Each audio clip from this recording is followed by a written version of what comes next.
নমস্কার বন্ধুরা।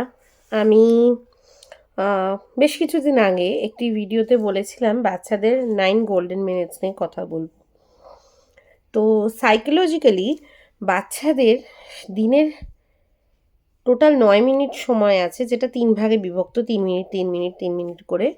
এটাকে বলা হয় 9 গোল্ডেন মিনিটস। বলা হয় যে এই সময়গুলো যদি বাচ্চাদের সঙ্গে সুন্দর ব্যবহার, ইনফ্যাক্ট ভালোবেসে যতটা রাখা যায়, সেই বাচ্চা ইমোশনালি তত স্ট্রং হয়। এবার আমরা দিনে 3 ভাগে এই সময়টাকে নিয়ে কথা বলবো। প্রথম টাইমটা হচ্ছে ঘুম থেকে ওঠার পরের 3 মিনিট। ইউজুয়ালি কী হয়, আমরা বাচ্চাদেরকে তাড়াতাড়ি তুলে ওঠো ওঠো, স্কুলে যেতে হবে, রেডি হও রেডি হও রেডি হও, হয়ে গেল।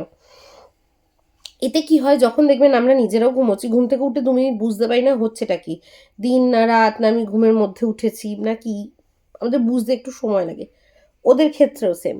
দ্বিতীয় কথা, বাচ্চারা না ড্রিম, সবাই দেখি আমরা স্বপ্ন, তো সাবকনশিয়াস মাইন্ডে ওদেরও কিছু স্বপ্ন চলে। আপনি যখন হঠাৎ তাকে ডেকে তুলে দিচ্ছে না, সেটা ডিস্টার্ব হচ্ছে। তো বাচ্চার জন্য সেটাও ভালো না। তো তাকে ভালোবেসে ঘুম থেকে তুলুন। পসিবল যদি হয়, যদি খুব তাড়া না থাকে, একটু তার সঙ্গে মিনিট 4-5 একটু 3 মিনিট বলে তো ওরম ঘড়ি ধরে 3 মিনিট হয় না, 4-5 মিনিট তার সঙ্গে একটুখানি সময় কাটান। তাকে আদর করুন, তাকে কাছে ডাকুন, তাকে একটু হাগ করুন, তাকে দিনের জন্য প্রস্তুত করুন যে হ্যাঁ, আজকে আমরা একটা খুব ভালো দিন কাটাবো।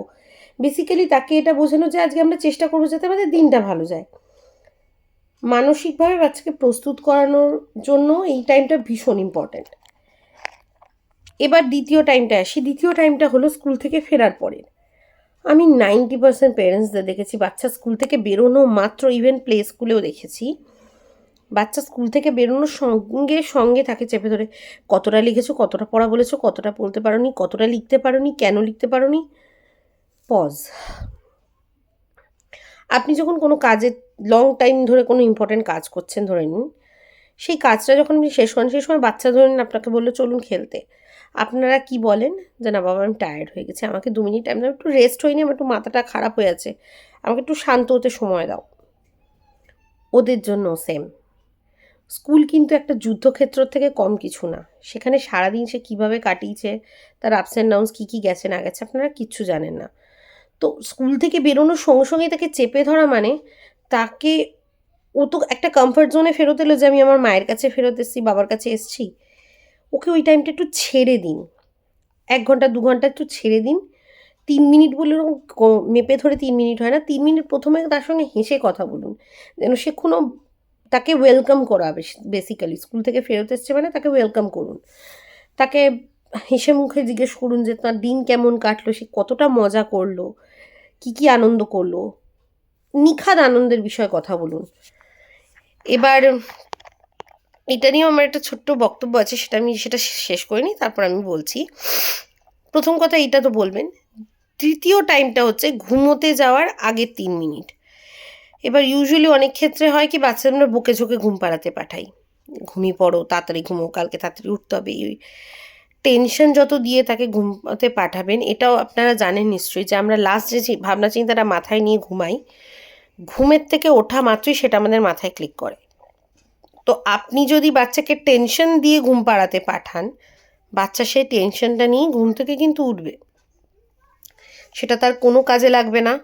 উল্টে বাচ্চা প্যানিকড হবে, ডিস্টার্ব থাকবে, ঘ্যানে হবে, রাগী হয়ে যাবে, জেদি হয়ে যাবে, যেটার জন্য কোথাও না কোথাও আপনিই দায়ী হচ্ছেন।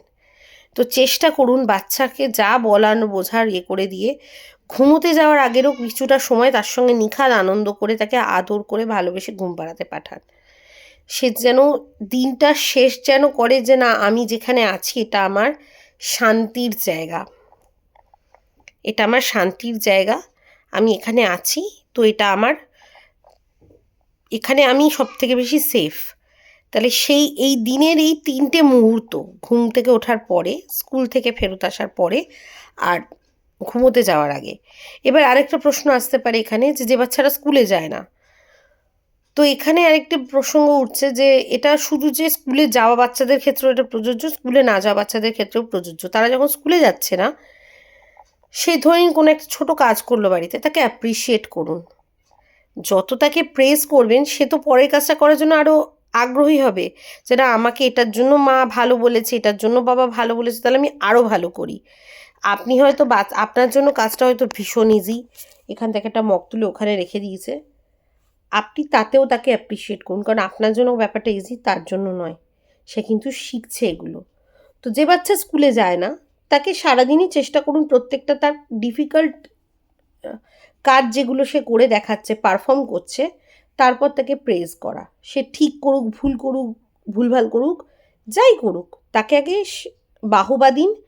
তারপর যদি কিছু ভুলভ্রান্তি হয়ে থাকে সেটা তাকে বুঝিয়ে বলুন, সেই ভালোবাসাটা দিয়ে বোঝান, তাহলে সে শিখবেও তাড়াতাড়ি। তো দিনের এই 3টে মুহূর্ত আছে, যে 3টে মুহূর্ত ভীষণ ভীষণ ভীষণ ইম্পর্ট্যান্ট একটা বাচ্চার গ্রোথ পিরিয়ডের জন্য। আপনি যেমন দেবেন ফসলে, তেমন আপনি ফসল ফেরতও পাবেন। তো বাচ্চাদের এই 3 minute 3 minute 3 minute, approximately 3 minute, but আমি বলবো যে এটা আরও মোটামুটি যতটুকুনি আপনি দিতে পারছেন মেজরিটি টাইম, ততটাই ভালো। তো বাচ্চাকে এই কটা বেসিক জিনিসের মাধ্যমে আমরা বাচ্চাদেরকে অনেক হেলদি বানাতে পারি। আর এটুকুনি যেন খেয়াল রাখবেন, যেন আপনার বাচ্চা আপনাকে বিশ্বাস করে সব কিছু বলতে পারে।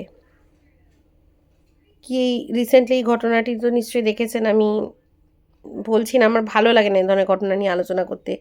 বাচ্চাটি তার মাকে সত্যি কথা বলেছিল, কিন্তু তার কথা কেউ বিশ্বাস করেনি। তারপরে বাচ্চাটি কি চরম পরিণতির দিকে চলে গেছে সেটা তো আমরা সবাই জানি।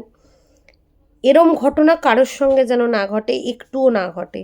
আর এইটা ঘটার পেছনে কিন্তু আর বাচ্চারই সাইকোলজিক্যাল দিকটা কিন্তু ভীষণভাবে জড়িয়ে। আমরা বাচ্চাদের বুঝি না বা বাচ্চাদের বোঝার চেষ্টা করি না। তো এমন কোনো নেই যে বাচ্চার সঙ্গে সবসময় দুর্ব্যবহার করি।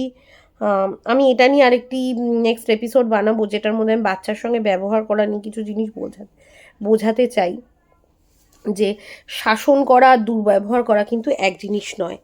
কেউ কেউ বলবে হয়তো বাচ্চাকে অতিরিক্ত আদর, হ্যাঁ আদর আমি দেবো, আমার বাচ্চাকে আমি আদর দেবো। আমি যদি না দিও সেই আদরটা বাইরে গিয়ে খুঁজবে কোথাও, সেটা তার জন্য আরও আনহেলদি হতে পারে, কারণ সে ভালো মন্দ বোঝে না। তো বাচ্চাকে শাসন করা মানেই যে দুর্ব্যবহার করা না।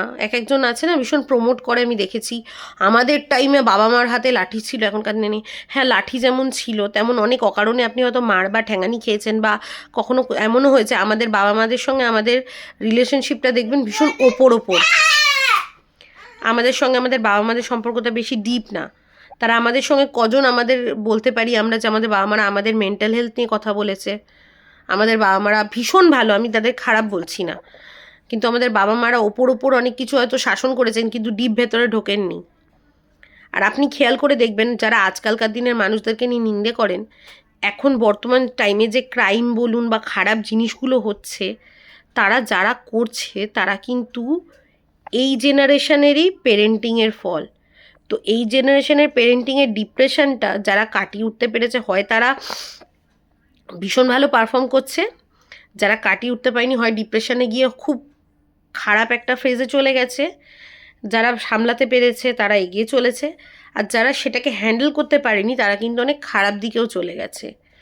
তো এই কারণে বাচ্চার মেন্টাল হেলথ বোঝা জরুরি। কথায় কথায় দুর্ব্যবহার না করলেও চলে, যাতে সেই বাচ্চাটা সুস্থ বাচ্চা তৈরি হয়। আর আজকালকার আমি এটা খুব প্রাউডলি বলতে পারি যে যারা এই মিলেনিয়ালস যারা আছে, যারা আর কি আজকে মা বাবা হয়েছে, তারা তাদের বাচ্চার মানসিক যত্ন নিয়ে ভীষণ ভীষণ ভীষণ ভীষণ ওয়াকিবহাল। আর এটা একটা খুব ভালো জিনিস। হ্যাঁ লাঠি ছিল, শাসন করতে কেউ বারণ করছে না, আমার বাচ্চাদেরও প্রয়োজনে আমি দুঘাত দিই হয়তো, কিন্তু তার মানেই না তাকে উঠতে বসতে তার ওপর চিৎকারই করব বা তার সঙ্গে খারাপ ব্যবহারই করব, যার ফল মানে এমন হবে যেন আমার বাচ্চা আমার কাছে এসে কথা বলতে ভয় পায়। কিছু হলে আমার বাচ্চা আমায় কেন বললো না, তার বন্ধুকে গিয়ে বললো, এই কথাটা নিজে না, মানে নিজে যদি অ্যান্সার না পান আয়নায় দাঁড়িয়ে জিজ্ঞেস করুন, অ্যান্সার পেয়ে যাবেন।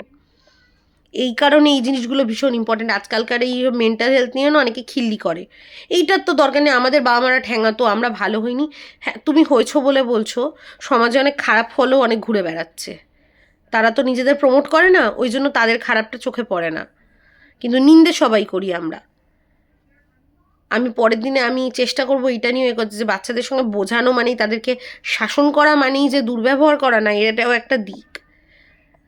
তো আমি সেইটাতে পরের দিনে যাব, কিন্তু আমি আজকে বলছি যেটা, যে বাচ্চার সঙ্গে সুসম্পর্ক গড়ে তুলুন যতটা পারুন, বাচ্চার সঙ্গে ভালোবেসে বেশ আবেগের সাথে আপনি তাকে আনন্দে জড়িয়ে ধরবেন না, আপনি তার দুঃখের দিনে তার চোখের জল পড়লে তাকে আদর করবেন না, তাহলে কে করবে? আর তারপরে আমরা বলি আমরা বাবা মা। বিশাল উদ্ধার করে দিয়েছি বাবা মা হয়ে। বাচ্চার দিকটা কখনো ভেবে দেখেছেন? সে কি পাচ্ছে আমাদের দিক থেকে? পাচ্ছে না। তো যদি না পায় সেটা দিন, বাচ্চার সঙ্গে কথা বলুন, সে যেন মন খুলে আপনার সঙ্গে কথা বলে। মন খুলে কথা বলা মানেই বাচ্চা বন্ধুদের সঙ্গে ঘুরে বলে, জানো আজকে বন্ধুর সঙ্গে বেড়াতে, সেই কথাটা না। সেই বন্ধুর সাথে বেড়াতে গেছে, সেটা বেড়াতে গিয়ে সে আনন্দ পেয়েছে না দুঃখ পেয়েছে, তার ভেতর ভেতরে কী চলছে সেটা যেন আপনাকে জানার জন্য অন্য কোনো গোয়েন্দাগিরি না করতে হয়। বাচ্চা নিজের থেকেই সে আপনার সঙ্গে শেয়ার করে। সেই সম্পর্কটা ছোট থেকে গড়ে তুলুন।